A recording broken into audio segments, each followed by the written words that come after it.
Salut à tous. Ce matin sur CNews, Pascal Praud a lâché une bombe. Son constat est brutal.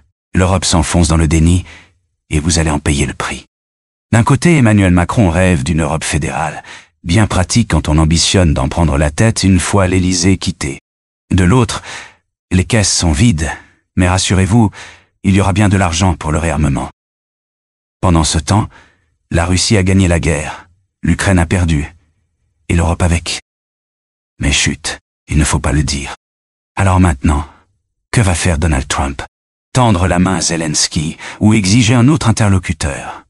Pourquoi pas Emmanuel Macron? Dites-nous ce que vous en pensez en commentaire.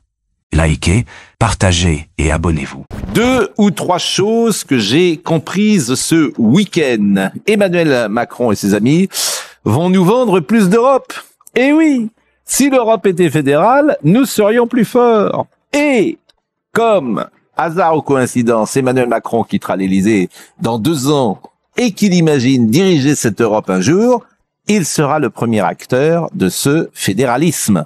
Au fond, Emmanuel Macron trouve dans cette crise internationale une possibilité d'avancer ses pions pour accélérer le calendrier.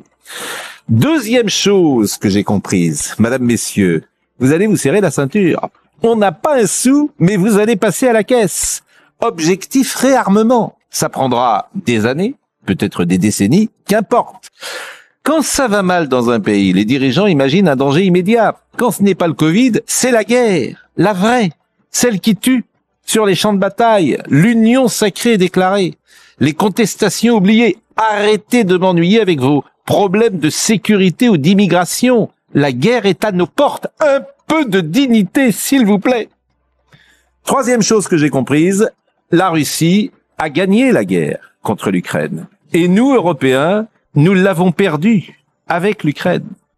J'admets que ce que je dis là n'est pas agréable à entendre. Mais le déni qui existe sur ce sujet parmi les chefs d'État européens, déni relayé par un espace médiatique qui ne veut pas entendre cette réalité, oblige à rappeler cette évidence.